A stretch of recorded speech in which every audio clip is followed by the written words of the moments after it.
J'espère que vous allez bien et j'espère que vous vous portez bien. Et je vous demande, s'il vous plaît, cette émission est pour moi importante. Partagez maximum cette émission parce qu'il s'agit d'une alerte. L'alerte, elle est là. Nous sommes à la fin du mois de décembre 2024. L'année 2025 sera stratégique pour l'Algérie, sera cruciale. Ce sera crucial. On s'attendait à cela. C'est pour ça d'ailleurs que le régime algérien a anticipé l'organisation des élections présidentielles. Au lieu d'attendre la fin du mandat de Tebboune pour décembre 2024, il a préféré les faire en septembre 2024 parce qu'il savait que la fin de l'année 2024 et début de l'année 2025 sera extrêmement difficile en raison du poids des frustrations socio-économiques et du sentiment d'injustice qui anime la population algérienne et du mécontentement vis-à-vis du bilan de la gouvernance actuelle. Donc, ils ont préféré organiser cette élection présidentielle, comme on l'a dit à maintes reprises la dernière fois, en plein été, en plein mois d'août, avec un scrutin qui s'est déroulé, avec un scrutin à mettre en place début semaine du mois de septembre, pour essayer de contourner toute possibilité toute possibilité de déclenchement d'un mouvement de colère populaire qui coïnciderait avec la rentrée sociale, qui a marqué cette année encore par une aggravation du sentiment, une aggravation de la détérioration des conditions de vie de la population algérienne et un renforcement du mécontentement. Les Algériens ne sont pas contents. Notre pays ne va pas bien. Il faut pas déconner. بلادنا ماهيش مليحة. نقولوها صراحة. بلاد البترول والغاز. Un pays continent comme l'Algérie. Il n'y a pas de voiture. Il n'y a pas de pièces détachées. Il n'y a pas de médicaments. Les salaires sont toujours bas. L'inflation est toujours élevée. 4 années d'inflation. Pour manger un peu de viande. Il y a des crises autour de la viande. Le mouton coûte extrêmement cher. Le poulet coûte cher. Les vêtements coûtent cher. Tout coûte cher. Les Algériens ne s'en sortent plus. Ils n'en peuvent plus. Et les prisons sont remplies, la persécution qui s'arrête pas. Un message sur Facebook, t'es emprisonné. Un journaliste, il fait un article qui ne plaît pas ou là, qui déplaît au pouvoir, il est emprisonné. Et les accusations, et la propagande, on est menacé par tout le monde, fermez votre gueule. Celui qui parle est un ennemi du pays, est un allié du Maroc, est un allié d'Israël, est un allié de la France, ça ne marche plus. La population algérienne est mécontente parce qu'elle voit, parce qu'il y a Internet, parce qu'il y a la parabole, il y a la télé. Elle voit d'autres pays de la région, des pays arabes comme nous, des pays maghrébins comme nous, des pays africains comme nous qui évoluent. Certains organisent des coupes du monde, d'autres font des TGV, d'autres abritent des investissements étrangers importants. On fait des conseils des ministres pour la pomme de terre, on fait des conseils des ministres pour la question des produits alimentaires, pour la question des viandes, pour la pénurie des produits de première nécessité. La harga qui a pris une dimension extraordinaire, des Algériens et des Algériens qui meurent en Méditerranée, parce qu'ils tout près des côtes espagnoles, parce qu'ils veulent rejoindre l'Eldorado européen, parce que chez eux ils ne respirent pas, les salaires sont faibles, il n'y a pas de liberté publique et individuelle, les droits de l'homme ne sont pas respectés. Il n'y a pas de bonheur, on n'est pas heureux dans notre pays, alors qu'on devrait l'être, on a tout pour l'être. Ces dernières 24 heures, ces dernières 48 heures, une vague de hashtags sur les réseaux sociaux a été lancée. Un hashtag a été lancé qui a créé une vague terrible de solidarité, de partage et de commentaires. Beaucoup de personnes sont en train de partager cet hashtag. Ils font des vidéos. Le hashtag est intitulé Marani Sharadi. Marani Sharadi DZ. Mahatta, Marani Sharadi DZ Mahatta. En fait, c'est quoi? C'est on dit que chaque internaute fait une vidéo où il dit voilà, je suis la station numéro ça, et comme une radio, comme une chaîne, comme l'ensemble des maillons d'une même chaîne, je ne suis pas content. Marani Sharadi, la situation actuelle de mon pays, elle ne me plaît pas, ni secteur de santé qui est en forme, ni secteur de l'éducation, ni des gros projets économiques, ni des salaires dignes de ce nom, ni chômage élevé, les frustrations, les injustices, on n'en peut pas. On n'en peut plus, pardonnez-moi, Marani Sharadi. Marani Sharadi, ça veut dire je ne suis pas content, je ne suis pas satisfait. Je vous laisse écouter cette vidéo, la voir, elle est vraiment symbolique. وشوفوها. مانيش راضي. الحرية للجزائر، الحرية لولاد الشعب. مانيش راضي. محطة ديزل حول دولة مدنية ماشي عسكرية. من محطة 25 مانا حركة مانا خاينين، ماناش راضيين. خاطر هاد البلاد وهاد الشعب يستاهلوا ما خير. حي الله الأحرار وين ما كانوا الثابتين الصادقين اللي هنا باقون. المحطة 35 حول ما راناش راضيين وما نرضوش الا بدولة الحق والقانون. حول انا ما رانيش راضي، جميع واحد ما راهوش راضي. تحياتي هاشتاغ ماشي راضي، محطة 61 مدينة باريكا وماكس بارطاج ماشي راضي. مانيش راضي، سؤال جواب. مانيش راضي خويا الحالة اللي رانا فيها. نحب نشوف بلادي كيما البلدان، نحب نشوفها كيما السعودي كيما قطر البحر. خويا انا مانيش راضي، انت راضي الله يعاونك. تجي تقول لي تحيا بلادنا فعلا نكرهوا البلاد حنا نكونوا البلاد. مانيش راضي. هذه المعنى غالية. وهاد العباد اللي يجوا عندك يقوموا حاسبين انت ملكهم بقيت فرحان عليه. خرج برا وعيش. علاش ما نعيش في بلادي يا خويا؟ علاش ما نعيش في بلادي وخلصني غاية ونعيش غاية ناكل ونشرب ونلبس وعندي داري وعندي صباري؟ علاش نمشي لبلاد الناس نمشي للبحورة يجي الناس تموت في البحر؟ راك فاهم؟ يا خويا الجزائر ماشي ملككم، الجزائر ملك الشعب. راك فاهم؟ خرجوا الهاشتاغ تاع مانيش راضي. يا خويا انا راني مكعوب. لو خرجوها لا مش مانيش راضي. انا عندي 700 سنه وانا مش راضي. واش فيك هذا؟ يا ماناش راضيين اخويا. 19 حي لي ورقه 19 ماناش راضيين ورانا معاكم. رانا انضمينا اليكم ورانا طريق ربي يا خوتي. اقسم لكم بالله غير شوفوا روماركيبل ادخلوا الهاشتاغ شوفوا الناس اللي راهي دير يا اخو. نساء شيوخ عجايز مساهر اونفرا نتوحدوا على حاجه وحده سلميا ولا نوصلوا في سلطه سلميا بطريقه حضاريه. هذا الهاشتاغ يشمل كاع الناس اللي فوطه اللي ما فوطاش من جميع وحدهم مضروب. يشمل كاع الناس خوتي. يعطيكم الصحه. محطه 16 ما رانيش راضي ومشوا الهاشتاغ كيما قلت لك مانيش راضي ديزاد. هذا ما كان خوتي وتحياتي لكم والله ما انا حابسين.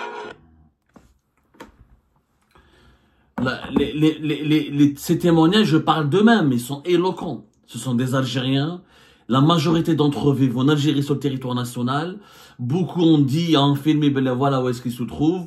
Et leur discours, il est ni radical, ni violent, ni extrémiste. Ils disent juste, ils sont pas contents. Ils ne sont pas contents. La situation du pays, elle est insupportable. Trop de chômage, trop de précarité, un appauvrissement, trop de pénurie. Mais tu rachètes ton mobile. Maintenant, tu peux avoir un logement. Maintenant, tu peux trouver un boulot. Les salaires ne suffisent plus. L'inflation, mais c'est à 5-6% d'inflation, alors qu'elle était déjà de 7 à 10%. L'inflation des produits alimentaires, toujours entre 12 et 13%. Ça ne suffit pas. Dernière comme une émission tout à l'heure, il y a les Algériens et les Algériens maintenant, depuis 2022, 63% de leurs dépenses juste pour dormir, pour payer leur loyer, leur logement, ou là pour manger. Ils n'arrivent, ni ils sortent, ni ils s'amusent, ni ils arrivent à se cultiver, ni ils n'arrivent à s'épanouir. بلاد راهي حابسه. ما عندنا لي تي جي في، ما عندنا لي كومباني ايرين بريفي، ما عندنا دي فيل شابين دي غراسيال اكسيتيرا، ما عندنا ما درنا كوب دو موند، ما درنا كوب دا ما اون با اورغانيزي ني كوب دافريك ni un événement ni des événements culturels. L'Algérie elle n'est plus la même. L'Algérie aujourd'hui elle suscite des frustrations et des injustices. Hadou, c'est des Algériens et des Algériens. Le hashtag Hada Marani Charadi est en train de faire le tour du monde. Bien sûr, des étrangers, certains étrangers en profitent. J'ai discuté avec une source hier, non, c'est des étrangers, c'est des Marocains, ils dans des pages Facebook, c'est des Marocains, des Israéliens, effectivement, des Israéliens, des Marocains, des Français ont repris ces vidéos, ont repris cet hashtag pour dire, voilà, en Algérie, ça commence, ça va pas bien, etc. Mais ça, c'était pour lequel les Algériens étaient contents. Lequel les Algériens ils étaient dignes, vivaient dignement de leur pays. Lequel les Algériens n'étaient pas contraints de partir, de payer des centaines de millions en centimes pour la harga, pour risquer leur vie en haute mer, pour venir jusqu'en Espagne ou en France, pour travailler comme livreur, ou là, pour travailler dans le BTP, ou dans la restauration, parce que dans leur propre pays, ils n'arrivent plus à vivre dignement. Lequel jina labès, marana fi blad الناس, lequel jina labès fi bladna. Cet hashtag n'aurait pas été lancé. On aurait lancé un autre hashtag. Rani farhan fi bladi. Le cas Gina, dans un pays qui se développe, où il n'y a pas beaucoup de chômage, où il y a des emplois, où surtout il y a la liberté de s'exprimer. Non seulement il y a la précarité, la pauvreté, plus la dictature. Et une personne peut s'exprimer, pour un message Facebook tu entres en prison, les journalistes entrent en prison, les opposants sont en prison ou là sous contrôle judiciaire, les partis politiques de l'opposition sont réprimés, supprimés ou la maquèche, la société, les associations libres et indépendantes qui essaient de militer pour les droits sociaux, etc. sont contrôlées ou la supprimées ou la abrogées ou la emprisonnées ou la bastonnées. Donc ni liberté d'expression, ni droits de l'homme, ni liberté publique et individuelle, ni développement socio-économique, ni une vie digne de ce nom. Comment voulez-vous qu'un peuple soit content de cette situation? Les animaux, les animaux dans une cage, quand tu lui donnes pas suffisamment à manger, quand tu le laisses pas se promener comme il veut, quand tu le laisses pas respirer, l'animal il pète un plomb. Comment voulez-vous que les Algériens ne pètent pas un plomb dans ces conditions? Hashtag Marani Sharadi, c'est un signal d'alerte. Comme depuis la chute de Bachar al-Assad. Et beaucoup m'ont rappelé, m'ont dit, Abdou, attention, tu nous fais très peur, tu sèmes la panique, tu sèmes pas la peur, tu sèmes la peur, tu es en train d'effrayer la population. Je ne cherche pas à jouer le rôle du cultivateur de la frayeur. Moi, je suis un intellectuel, patriote, qui aime son pays, qui aime profondément l'Algérie et qui est inquiet pour son pays. Écoutons ce peuple, faisons des réformes, arrêtons la répression. Le peuple algérien, il est profondément en colère. Et la chute de Bachar al-Assad, et avec la reconfiguration de l'ordre politique régional et de l'ordre géopolitique international, et l'arrivée de Donald Trump le 20 janvier prochain, et l'arrivée d'un faucon anti-algérien à la tête du département d'État, Marco Rubio, etc., ce sont des éléments géopolitiques, diplomatiques, qui favorisent une explosion, qui font de l'Algérie un pays extrêmement exposé à des risques d'instabilité et de déstabilisation. La déstabilisation, elle vient d'où? Elle ne vient pas uniquement des lobbies étrangers qui veulent du mal à l'Algérie. Elle vient d'abord, des problèmes internes. D'un pays où le chômage explose, où la frustration, l'injustice explose, où les droits de l'homme ne sont pas respectés, où les libertés d'expression et les libertés publiques ne sont pas respectées, où les salaires, où la précarité sociale, elle explose, où les gens n'arrivent pas à trouver des choses élémentaires. Aujourd'hui, on n'arrive pas à avoir une voiture. C'est quand même incroyable. Les Algériens ne demandent pas un missile, ne demandent pas des jets privés, ils n'ont même pas de voiture. On n'arrive même pas à acheter une voiture. On n'arrive même pas à trouver des médicaments. On n'arrive même pas à trouver un pneu. On a eu des crises durant ces 5 dernières années, on a eu des crises de malades. La crise de l'ail, la crise des bananes, ensuite la crise du café, ensuite auparavant la crise de l'huile, auparavant la crise du sucre, auparavant la crise du cash, les espèces, il y a eu la crise des viandes, la crise du mouton, la crise du poulet, la crise des œufs, que des crises, parce que la politique actuelle restreint des importations, l'État qui ne dépense pas son argent, mais pour l'armée et pour la répression et pour les ministères et pour le train de vie des dirigeants algériens, les budgets augmentent, les dépenses augmentent, mais pour répondre aux besoins de la population algérienne, pour leur fournir des médicaments, de la nourriture, des voitures, des équipements et des biens de consommation, là on doit faire des économies. Les Algériens ne sont pas cons. Ils voient bien, quand ils sortent la journée, ils voient bien comment dans les convois officiels, il n'y a que des belles voitures, et que eux, pour acheter, ils ne peuvent même pas avoir une Fiat 500. Est-ce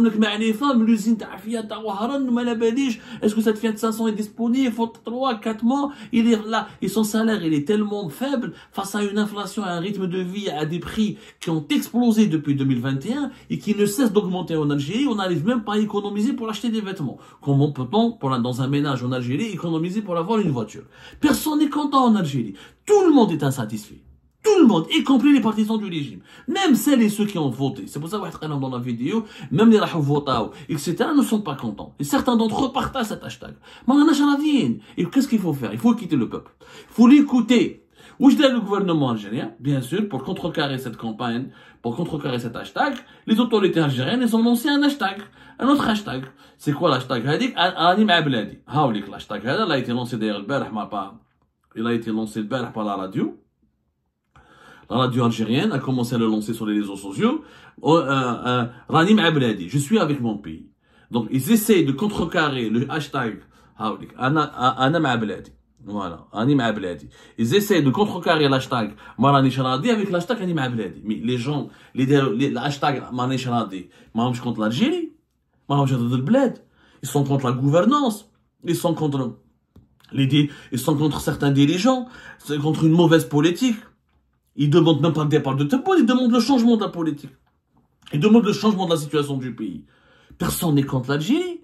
Si on se mobilise chaque jour pour parler de l'Algérie, pour parler de ses problèmes, pour parler de ses dysfonctionnements, c'est justement parce qu'on l'aime, parce qu'on l'a chéri, parce que c'est notre pays, parce qu'on est inquiet pour notre pays. Mais pourquoi on n'a pas de TGV? Pourquoi on n'a pas de compagnie aérienne privée? Pourquoi dans toutes les régions du pays, on n'a pas un aéroport comme l'aéroport international d'Alger? Pourquoi on n'a pas de logements dignes de ce nom? Pourquoi il n'y a pas de voiture? Pourquoi il n'y a pas de voiture? Pourquoi on n'a pas de voiture? Pourquoi on ne trouve pas les pièces détachées? Pourquoi on n'arrive pas à trouver des pneus? Pourquoi on ne trouve pas des médicaments facilement? Pourquoi nos hôpitaux sont dans un état catastrophique? Pourquoi la viande est toujours extrêmement chère? Pourquoi on ne mange pas assez de viande par rapport à d'autres pays à travers le monde, alors qu'on est un grand pays, un pays continent?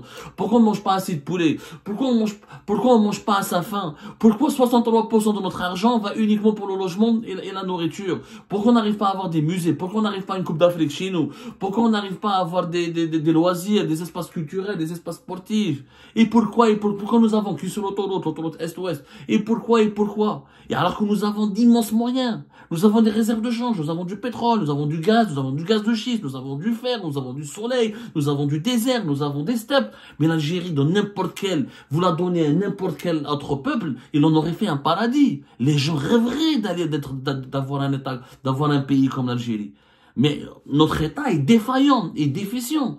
Mais il y a une génération de dirigeants de 85 ans qui ne comprennent pas. On m'a acheté avec le départ, ils ont leur voiture, ils ont leur bien, bien sûr. Ils payent pas la viande, ils payent pas le poulet, ils payent pas la voiture, ils ont tout est pris en charge. Ils comprennent pas ce que c'est que les souffrances. Ils ne partagent pas les souffrances de leur peuple qui subit les pénuries, qui subit l'inflation à 2 chiffres, qui subit les ruptures de stock, qui subit les salaires très bas, qui subit la faiblesse du dinar, qui subit la persécution, qui subit la répression, qui subit les frustrations. C'est pas possible. Alors que d'autres pays évoluent. L'Arabie Saoudite, elle s'ouvre. Dubaï, les Émirats, Abu Dhabi, Harbou. Le Qatar, n'en parlons pas. Le Maroc, il évolue malgré tous ses moyens, et l'absence de ressources naturelles importantes. La Libye essaie de se construire. L'Égypte sont plein faillite financière, mais ils ont des ambitions, ils essaient de se reconstruire. Des pays de l'Afrique subsaharienne, ils évoluent. L'Éthiopie évolue. La Côte d'Ivoire évolue. Le Sénégal, on a vu une transition démocratique qui nous rend jaloux, que ça évolue. On a vu le Ghana, dans les pays anglophones comme le Ghana, ça évolue. En Algérie, on n'arrive pas à évoluer. En Algérie, on n'arrive pas à évoluer. وهما يهضروا لك غير des discours officiels.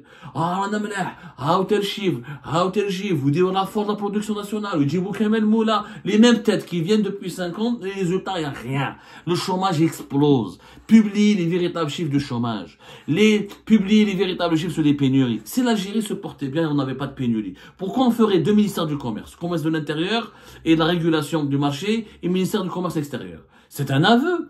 D'un côté, le régime algérien dit qu'il n'y a pas de pénurie, tout va bien. Non, au contraire, c'est des manipulations, c'est la mafia, c'est les Israéliens, c'est les Marocains, c'est les Français, mais il te crée un ministère de la régulation du marché. Donc tu reconnais que tu as des pénuries, tu reconnais que tu n'es pas capable d'assurer l'approvisionnement du marché en café, en légumes secs, en viande, en huile, en sucre, etc. C'est qu'il y a des pénuries. Quand il n'y a pas de pénurie, il y a une hausse des prix. Et les Algériens n'en peuvent plus. La précarité, il y avait la corruption, il y avait la mafia, mais le pays était dynamique.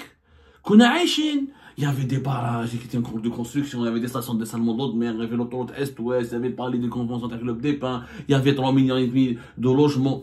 Les 5 dernières années, on n'a rien vu. On a vu que la persécution, les emprisonnements, les condamnations, les arrestations, la traque des opposants, les accusations de terrorisme. On n'a rien vu. On n'a rien vu, donc les Algériens sont légitimement pas contents. Oui, il y a des Marocains qui récupèrent ces messages et ces vidéos et qui en profitent pour jeter de l'huile sur le feu. Oui, il y a des Israéliens qui font de même. Oui, il y a des Français qui font de même. Mais ça n'annule pas le problème. La vraie source du problème, c'est quoi? C'est que tu as des Algériens et des Algériens qui ne sont pas contents. Il faut les écouter. Il faut les écouter maintenant. Il faut arrêter de réprimer quelqu'un qui n'est pas en colère, qui est toujours en colère, qui n'est pas content et qui ne demande pas l'impossible. Ils n'ont pas demandé, mais une démocratie comme en Suisse, ou une démocratie comme en Suède, ou comme en France. Ils veulent juste mieux vivre dans leur pays, se faire être respectés, être traités comme des citoyens à part entière. Qu'est-ce que c'est qu'un citoyen à part entière? C'est un citoyen qui peut accéder au logement, qui peut accéder au travail, qui peut se nourrir dignement dans son pays, qui n'envisage pas d'aller mourir en mer ou la haute mer parce qu'il voit que dans son pays il n'y a pas d'avenir. Ils se sont pas obligés de fuir à tout prix alors qu'il a de la famille, alors qu'il a des proches, alors qu'il a des voisins, alors qu'il est né en Algérie. Voilà. C'est un citoyen qui veut dormir sans faire des cauchemars parce que dans son pays, tous les horizons sont bouchés. C'est un citoyen, il peut s'exprimer sur les réseaux sociaux sans se faire arrêter, où il y a une presse libre, où il y a des télévisions qui arrêtent de faire de la propagande tout le temps, où il y a des médias qui arrêtent de faire des médias qui arrêtent de faire des manipulations de masse tout le temps. Des médias qui écoutent la population, qui écoutent leurs doléances, qui écoutent leurs préoccupations. Aujourd'hui, nous sommes dans une phase dangereuse. Il faut que le pouvoir algérien écoute son peuple. Je vous le montre comment il est en train de changer. Demain, les États-Unis d'Amérique de Donald Trump sera une puissance mondiale qui ne sera pas du tout favorable aux intérêts du régime algérien. Le régime algérien le sait. Ah oui, chouf, la Russie, elle a abandonné Bachar al-Assad. La Chine, elle a بالهاش بيك. Les Chinois, ils يروحوا au Maroc plus que chez nous. C'est des éléments, c'est des signaux qu'il faut interpréter. L'Algérie est de plus en plus isolée, de plus en plus abandonnée. Parce que pourquoi? Parce qu'un pays avec lequel tu peux pas faire des affaires, un pays avec lequel tu peux pas dialoguer tranquillement, un pays avec lequel il y a que des crises, un pays qui collectionne les problèmes avec ses voisins et ses partenaires. C'est un pays qui devient infréquentable. Quand tu deviens infréquentable, tu as les pays, tes alliés, tu les perds et ils sont récupérés par tes adversaires et par tes ennemis. Et ta population, ensuite, elle devient de plus en plus frustrée. Parce qu'on ne peut pas assurer le développement sans investissement étranger. On a le mensonge et la manipulation. Le mensonge et la manipulation depuis 5 ans. Ça ne peut plus durer. Il peut profiter du fait qu'il est encore pacifique. Et qu'il est encore pacifique. Parce qu'à un moment donné, quand quelqu'un est frustré, là, il n'a plus rien à perdre, il explose. Avant l'explosion de la colère populaire, écoutons ce peuple, dialoguons, faisons des concessions.